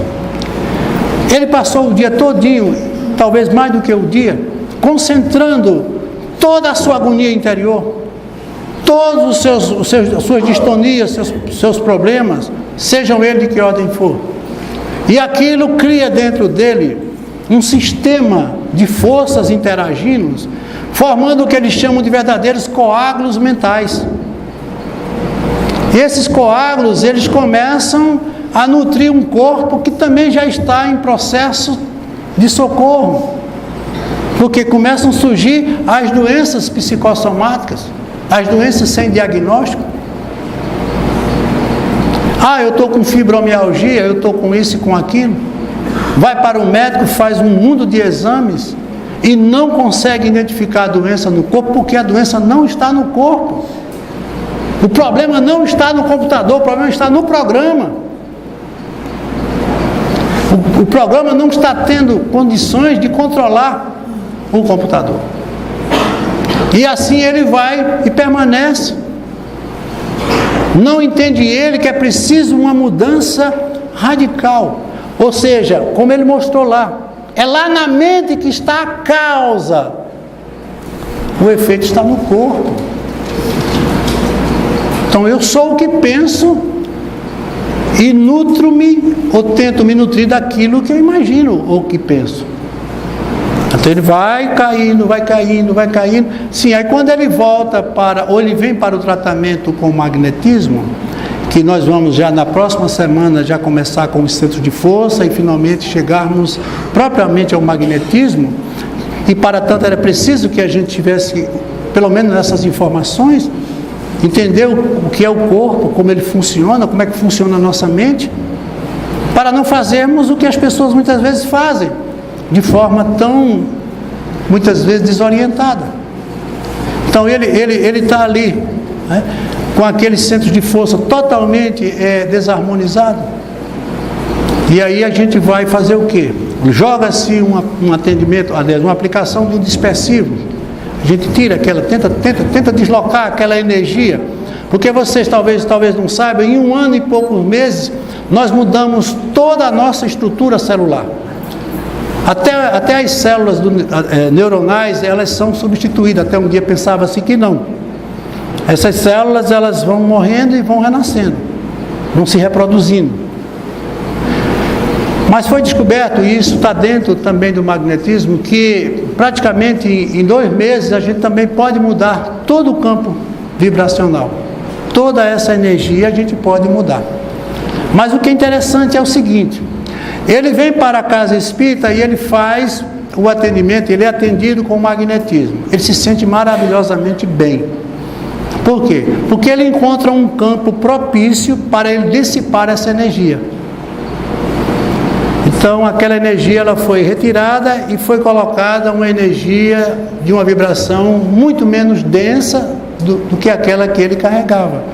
Ele se sente leve, ele se sente muito bem, mas o que acontece? Quem é que está comandando tudo? Quem é que domina tudo? É o magnetizador? Não. Quem é que comanda tudo? É a mente, que se for receptiva, tudo bem, se não for, também não vai funcionar. Por isso que Jesus disse: foi tua fé que te curou. Jesus não curava ninguém, Jesus oferecia o seu magnetismo, porque o magnetismo não cura. O magnetismo cria em você, o magnetismo, no caso de Jesus, criava uma renovação totalmente estruturadora no corpo daquelas pessoas. Elas modificavam totalmente o seu pensamento. Mudando o pensamento, ela deixava de nutrir aquela doença que estava sendo nutrida pela forma do pensamento que a essa doença comandava. Ela dizia: todo dia eu estou doente. E o organismo aceita como sendo doente. Vocês viram lá no começo que a glândula pineal, ela colapsa a função de onda, transformando uma possibilidade em realidade. Trazendo essa realidade para dentro dela, ela vai nutrir todo o corpo com essa realidade. Energeticamente, tudo está sendo nutrido por esse pensamento, por esses impulsos elétricos. Por isso que a gente está cada vez mais nós estamos com a certeza de que esses nossos tratamentos alternativos têm uma importância muito grande, sem mexer, como eu disse, com a medicina e a ciência tradicional. Por quê? Porque nós sabemos e vemos os resultados, tanto para quem é atendido como para quem atende. Vocês muitas vezes já perceberam, quem faz parte do trabalho, que nós trabalhamos muitas vezes, como ontem mesmo saímos daqui até, era quase 11 horas, né? Eu saí um pouco mais cedo, às 11 horas, atendemos ontem quase, acho que mais 180 e tantas pessoas. 188 pessoas foram atendidas ontem aqui pela equipe de trabalhadores voluntários. Mas todos saíram bem. Todos saíram bem. Por quê? Porque foi feito um trabalho com amor. Porque se você olhar direitinho, esse fluido que a gente fala, essa energia que emana de Deus e que atende a tudo e a todos, não é outra coisa senão o seu amor. Só o amor é capaz de fazer tudo isso que nós estamos aqui procurando. Esse campo, quando ele é nutrido por esse amor, ele opera verdadeiro, aí entra a palavra, não são milagres, mas verdadeiras obras de modificação dentro de cada um de nós. O Germano está falando de novo, ele está vendendo o produto dele, meditação, né, Germano? Mas é verdade, a meditação, pois não, Fábio? Existe alguma interferência da alimentação no dia do tratamento, tanto para o paciente como para a equipe em atendimento? Porque eu esclarecesse isso. Porque assim, já que a neurohipófise vai trabalhar, eu imagino que o estômago pesado e necessário ao mesmo tempo fazer a digestão, como é que fica o equilíbrio da energia? Fábio, você é médico, sabe que a alimentação não é só para o trabalho do magnetismo. O tipo de alimentação pode alterar uma série de coisas no fator orgânico, né? Porque é que uma pessoa, por exemplo, ela come uma determinada comida e vai nadar e tem uma congestão. Por quê? Porque toda a energia do corpo dela está trabalhando no processo digestivo e, consequentemente, toda a outra parte fica, né, ressentida ou desprotegida dessa parte, dessa energia. E aí começam a surgir os problemas. Então, para uma pessoa que vai fazer um tratamento com magnetismo, a gente não adota nenhuma dieta, mas é necessário que ela não traga, não faça uma alimentação pesada, né? Aí a pessoa fala de carne. Não, o problema da carne é porque ela também é muito difícil, né, para ser digerida, né, para ser. Pois não, meu irmão. Além disso, a carne vermelha, sobretudo, todo animal, antes de ser morto, ele tem medo. E ao ter medo, ele libera a adrenalina. A adrenalina é a substância da raiva, do medo. Que vai impregnar a carne. Exatamente. Você, ao comê-la, você absorve a adrenalina. Ao absorver a adrenalina, se espalha energeticamente essa substância no organismo. E vai interferir, com certeza, também no processo magnético e energético como um todo. São muitas as colocações, né? As pessoas falam, mas eu digo sempre, a alimentação ela é fundamental para a manutenção do corpo, né? E uma boa alimentação significa uma vida mais saudável. E também tem outro problema muito pertinente no que diz respeito ao magnetismo, que é o problema da ingestão de bebidas alcoólicas, né? De drogas. Por quê? Porque elas alteram consideravelmente o metabolismo. Com essa mudança no metabolismo, fica muito difícil se trabalhar os centros de força, porque tudo está nesse centro de força. Começando pelo coronário, como nós vamos ver, e o coronário ele recebe todos esses impulsos mentais através, mais uma vez, da glândula pineal, que é uma glândula sensorial.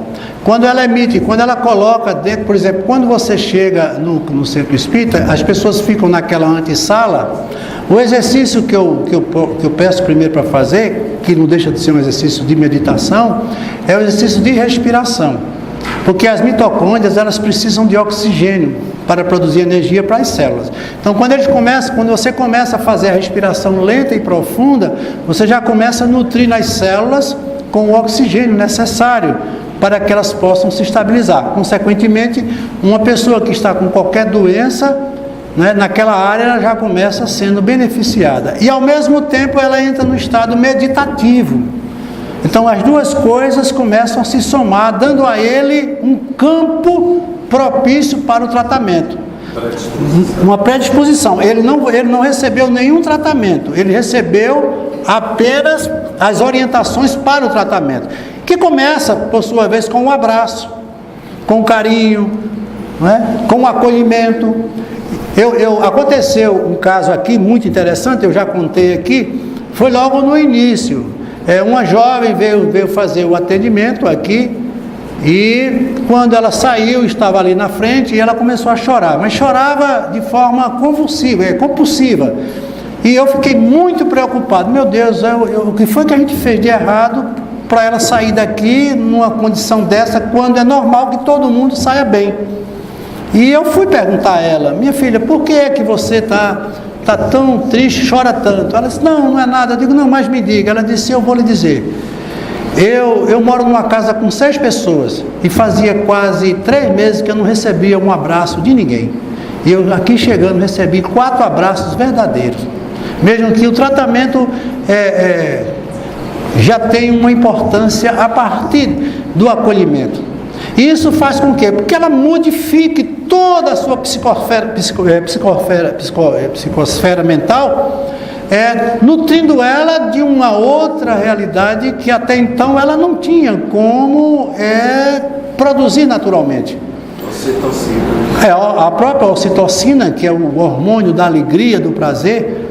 Por quê? Porque o momento muitas vezes propicia isso, mas isso não significa que ela vai sair daqui curada e vai ser feliz e que vai resolver os problemas dela. Por quê? Porque logo ela provavelmente, quem sabe, volta aos mesmos problemas, as mesmas sombras que voltam a trazer para ela um sistema de insegurança, de incerteza. Porque o importante é a gente se assegurar daquilo que está fazendo. Eu costumo sempre dizer, gente, o que Deus quer de nós não é resultado. Resultado já se tem. Se Ele botou a gente numa escola é porque a gente vai ser aprovado. Senão Ele não colocaria. Um pai não leva um filho para uma escola se não esperar dele o conhecimento que a escola vai lhe oferecer. Deus não colocaria a gente no planeta tão difícil como esse, de provas e de reparação, se não esperasse da gente a evolução que com certeza tem sido tão difícil.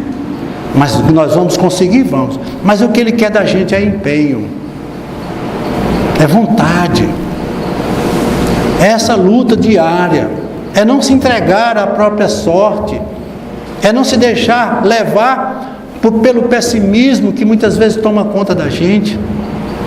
Mas o que a gente tem feito para conseguir se libertar de todas essas realidades? Pouca coisa, ou quase nada. Porque as pessoas elas acham que vão mudar o mundo. O planeta Terra, a gente vai ser sempre esse planeta, porque ele foi projetado para ser o que ele é. O Apocalipse não é o que as pessoas pensam. Apocalipse significa revelação. A Terra vai revelar tudo o que ela é. Nunca vão deixar de existir crimes, mortes, tsunamis, tragédias. Isso faz parte do cenário. Isso é matéria de pouca importância para um projeto tão grande como é a vida de um espírito imortal. Isso é muito, muito pueril e transitório. Esse tempo que a gente vive aqui, para ser somado a toda a nossa realidade de vida, não é nada. Mas a gente está vivendo ele. Se você quiser saber quem você é só olhar para você agora. Você nem é o amanhã e muito menos foi o ontem. Mas a gente precisa entender isso. Por isso que eu digo, a maior obra que se plantou na terra foi Jesus como mestre. Por quê? Porque Jesus não veio mudar a terra. Até as coisas da terra ele conseguiu respeitar, sem mudar nada. Ele não provocou nada que pudesse tirar as pessoas da sua própria realidade. Ele não pegou na mão de ninguém e trouxe para si, a ponto de dizer: podereis fazer o que eu faço e muito mais. Quem é que diz isso? É o professor, é o mestre. O que é que o mestre quer do seu discípulo? O que é que o mestre quer do seu aluno? Que ele seja igual ou mais do que ele. Senão não vale a pena, não valeu a pena ensinar. Se eu não ver o resultado do meu trabalho, de que valeu o trabalho? Mas o que Jesus veio fazer, gente, é o que nós estamos querendo fazer aqui hoje. E vamos fazer sempre. É o meu trabalho, é o nosso trabalho. É mudar as consciências. Mudar o pensamento das pessoas. Tirar elas desse gesso mental, que elas pensam que não pode sair, pode. É dizer a você, dizer sempre, você pode, vamos, e dá para ir, dá. Mas eu caí, caia. Porque cair também faz parte da caminhada, do projeto. Mas eu perdi, perca, porque também faz parte. Tudo isso está dentro do que já foi programado. Tudo que você deseja, tudo que eu desejo, tudo que nós desejamos está esperando por nós, já está pronto. Os seus sonhos estão apenas esperando por você. Mas os sonhos não devem ficar apenas no desejo. Os sonhos precisam de vontade. Os sonhos precisam de ação. Para que eles possam se tornar verdade. Aliás, eles já são verdade. Mas para que eles possam se tornar aquilo que lhe pertence. Você vai sempre lidar com isso. O campo vai ser sempre uma manifestação da sua mente.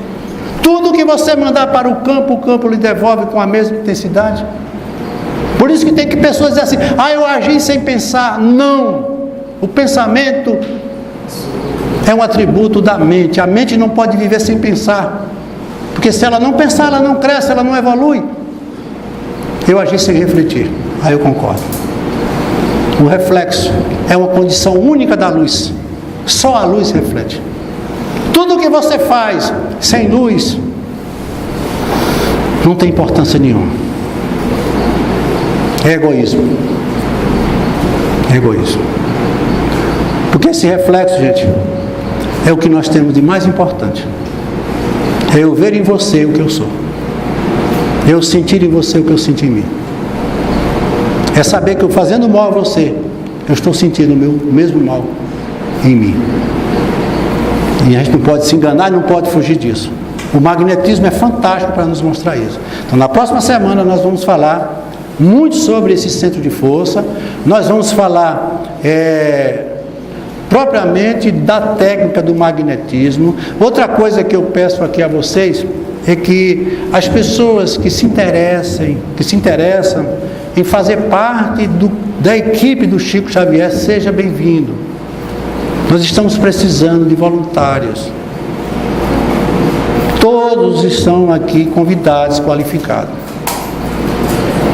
Então, quem tiver vontade. Agora, para tanto, é necessário que se decida, que se defina, porque é um trabalho de muita responsabilidade, porque nós vamos atender pessoas que estão vivendo talvez o último estágio da dor que está sentindo. A casa espírita é assim. Quando tudo não mais resolve, aí vem para a gente resolver. E estamos aqui de braços abertos, tentando resolver. Então, quem tiver interesse, seja bem-vindo. Sexta-feira, nós estaremos aqui com o Vaguinho, fazendo um trabalho maravilhoso, que é o trabalho de combate às dependências, aos dependentes químicos. Se você tem alguém na família, ou você mesmo está precisando de uma ajuda, o Vaguinho está aqui, a partir das 8 horas, 19h30, esperando quem esteja. O Vaguinho também está com um trabalho muito interessante, que é no sábado, com os meninos de violão. Tem a evangelização infantil que está ali com Lourenço. Temos na quinta-feira um estudo fantástico, maravilhoso, com Renato Cabral e uma equipe maravilhosa. E principalmente, oh meu Deus, Germano está aqui. Eu deixei para o final, Germano, que era maior qualquer luz, né? Que é a mola mestre da nossa proposta. Eu quero ver sábado de manhã esse centro cheio de gente fazendo um trabalho maravilhoso que Germano vem fazendo com muita dedicação. Aliás, o que não falta no Chico é gente boa trabalhando e se dedicando. Eu quero mais ainda, e vocês são os nossos convidados. Então, até a próxima terça-feira.